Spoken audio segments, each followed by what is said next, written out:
What's up, everybody? Welcome to Breaking the Mold. I'm your host, Mike Bellardi, here with Brian Bonz. How are you doing today, man? Good. How are you? I'm doing all right. Now, everyone's probably asking why I'm wearing the same thing as I wore last week.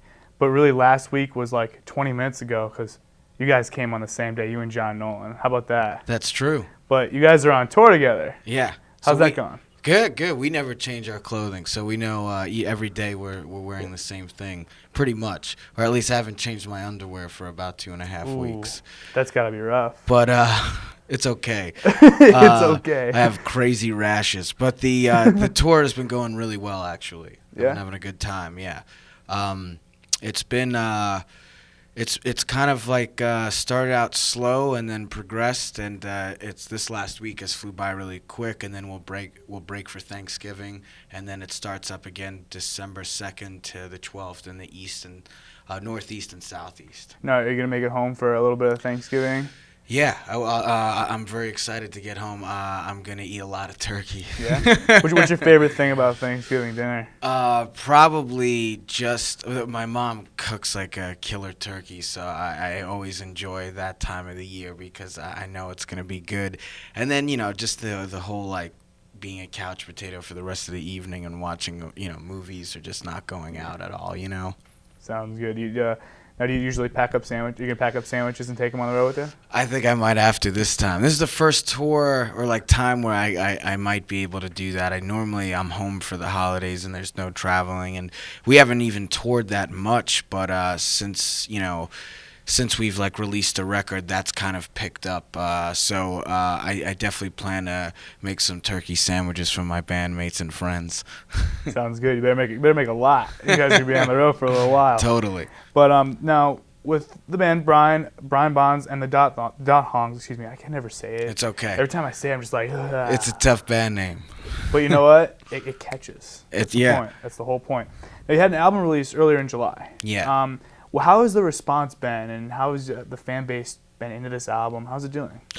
It's doing surprisingly well. I mean, we've sold about 75,000 copies. No, I'm kidding. No. Going platinum. Yeah.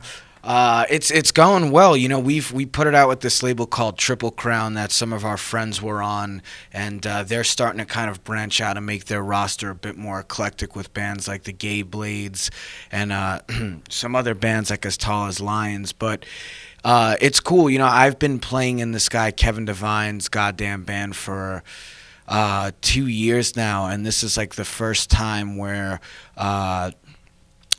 my brother and I and the other guys in the Dot Hongs got together and like set out to make a record, pitched it to like labels after we were done for about a year, and went through that whole limbo of just like trying to get signed. And then we met the owner of Triple Crown through some mutual friends, and he had the most like artist-friendly, modest deal for us to take at that time with the music industry declining. At least if you have faith in major labels that are going to give you a lot of money and stuff. But it's good. I mean, we've sold some copies that I didn't think we'd sell, and a lot of people like it. It's different. It's not. I don't think it's a Triple Crown record, like as in terms of some of the bands that are on there. But I think that it's not about who's on the label, but how the label works with you and where they want to spend money with you guys to build your team. Absolutely. You can't quote me on this, but I think another band that has grown off that label, Alisana. I think so. Yeah, now that's for a band kind of like yours Yeah. to be on that record. Yeah, I would say that is a total different twist. Yeah. Without a doubt. Yeah, Now, totally. But you got As Tall as Lions on there as well. And you guys feel like even though you guys moved to a label that was doing that, Yeah.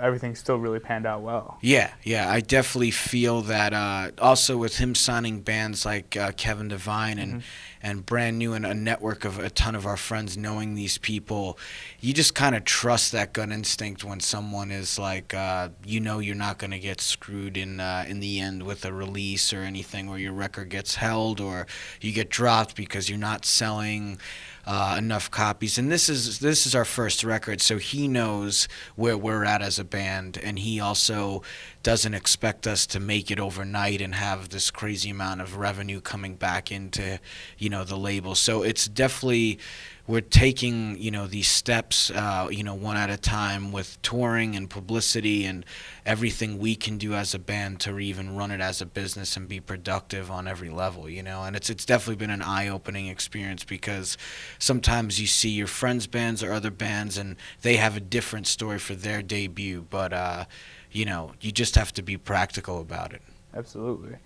Now, since we're on the topic of the album, we have been on the album. There seems to have been a very large number of eclectic artists. Yeah. And how did you fit so many different artists and live performers into one album? We originally we had more of an idea aside from the five of us working together as a band. We then started thinking about, it'd be cool to have a hammered dulcimer player on here.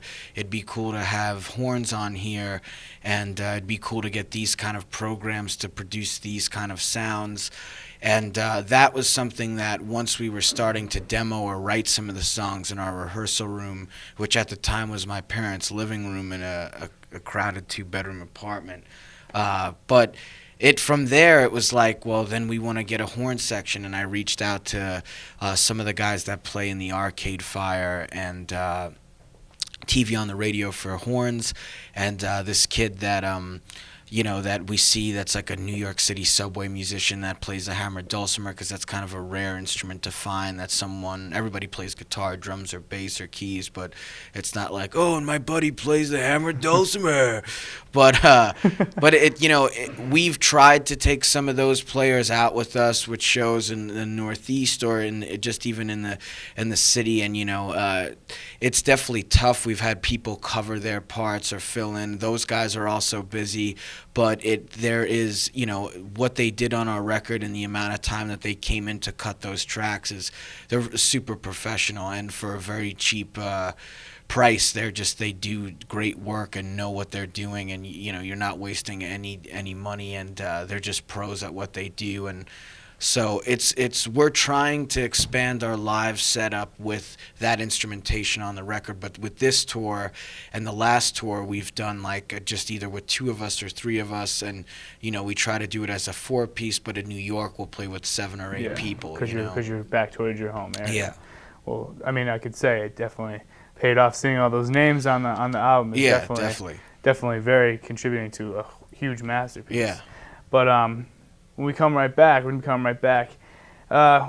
touch that dial. When we come back, Brian will be right here with us for some more questions, and he may even perform live. So don't leave your couch. It's a 2-minute wait. No more ADD. Just cut it. We'll be right back.